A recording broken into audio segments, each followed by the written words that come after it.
আসসালামু আলাইকুম। বাংলাদেশ অস্ট্রেলিয়া দ্বিতীয় টেস্ট ম্যাচের দ্বিতীয় দিনটা নিজেদের করে নিয়েছে। প্রথম সেশনটাও বাংলাদেশ জিতেছে, দ্বিতীয় সেশনটাও বাংলাদেশ জিতেছে। প্রথম সেশনে 1 উইকেট হারিয়ে 97 রান করেছিল, দ্বিতীয় সেশনে 1 উইকেট হারিয়ে 103 রানের মতো করেছে, এবং তৃতীয় সেশনটা বাংলাদেশ 3টা উইকেট হারিয়েছে এবং কিছু রান করেছে। তৃতীয় সেশনটা তাই সমানে সমান বলা যায়। তানজিদ তামিম অসাধারণ সেঞ্চুরি করেছে। তার সেঞ্চুরিটা ছিল নির্ভুল। সে অত্যন্ত ক্যালকুলেটিভ শট খেলেছে, অত্যন্ত ধীরে স্থিরে সুন্দরভাবে ব্যাটিং করেছে। আশা করেছিলাম সেঞ্চুরি করার পর তানজিদ তামিম একটা মোমেন্টাম দিবে বাংলাদেশ টিমকে, কিন্তু ন্যাথন লায়নকে উড়িয়ে মারতে যে সে আউট হয়েছে। ন্যাথন লায়নকে সে যদি ডাউন দ্য উইকেট যে মারতো শান্তর মতো, তাহলে কিন্তু একটা অনায়াসে একটা ছক্কা পেত। আশা করি আগামী দ্বিতীয় ইনিংসে যদি তানজিদ তামিম সুযোগ পায়, তাহলে ন্যাথন লায়নকে ডাউন দ্য উইকেট যে বেশি বেশি ছক্কা 4 মারবে। বাংলাদেশের নিশ্চিত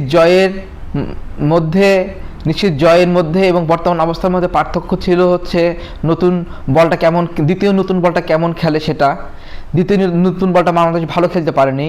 দ্বিতীয় নতুন বলটা যদি বাংলাদেশ ভালো খেলতো, তাহলে এই টেস্ট বাংলাদেশ নিশ্চিত জিতে যেত। আমি নতুন বলটা ভালো না খেলার পেছনে বলবো, বাংলাদেশের বল লিফট করার স্কিলে কিছুটা ঘাটতি আছে। বাংলাদেশের এই জায়গাটা একটু উন্নতি করতে হবে। শান্ত যে বলটায় আউট হয়েছে সেটা অফ স্টাম্প অথবা ফোর্থ স্টাম্পের উপর দিয়ে যেত, শান্ত বলটা লিফট করতে পারত, কিন্তু শান্ত বলটা লিফট করেনি। ব্যাটে শক্ত হাতে খেলেছে এবং ক্যাচ দিয়ে দিয়েছে। মুশফিকুর রহিমের বলটাও মুশফিকুর রহিম সঠিকভাবে লিফট করতে পারেনি, তাই মুশফিকুর রহিমও স্লিপে ক্যাচ দিয়েছে।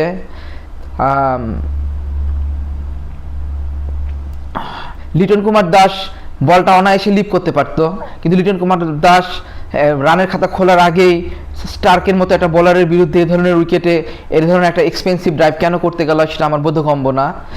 যে আউটটা বাংলাদেশকে অনেকটা গেমে কিছুটা পিছিয়ে দিয়েছে। আরেকটু ধৈর্য নিয়ে লিটন কুমার দাস যদি আরেকটু ধৈর্য নিয়ে সেট হয়ে তারপর শট খেলতো, সেটাই ভালো হতো। আমি আগের দিন বলেছিলাম যে উইকেটে যে ব্যাটসম্যানদেরকে আগে সেট হতে হবে, তারপর শট খেলতে হবে। বাংলাদেশের আগামী দিনের ব্যাটিং প্ল্যান হবে, আজকে যেভাবে মেহেদী হাসান মিরাজ এবং হাসান মাহমুদ যেভাবে বল লিফট করেছে সেটা অসাধারণ ছিল। তাদেরকে দেখে মনে হয়েছে যে তারা জেনুইন ব্যাটসম্যানের মতো ব্যাটিং করছে। দুজনেই অনেক বল লিফট করেছে। আগামীকাল সকালে তাদেরকে অনেক বল লিফট করতে হবে এবং ঠান্ডা মাথায় ক্যালকুলেটিভ ক্রিকেট শট খেলতে হবে।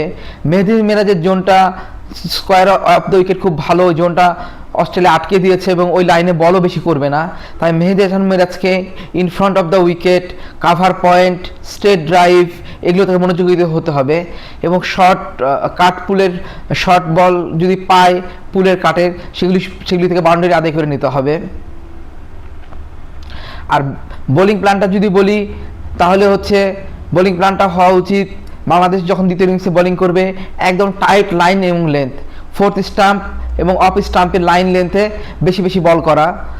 এবং আমি আবারও মনে করে দিচ্ছি যে ওপেনিং জুটিকে কুইক যদি আমি আউট করতে চাই, তাহলে দুই বাঁহাতি যে বলগুলি আমি ভিতরে ঢুকাই, সেই বলগুলি আমাকে আরেকটু সামনে থেকে ভিতরে ঢুকাতে হবে যেন স্টাম্পে আঘাত করে।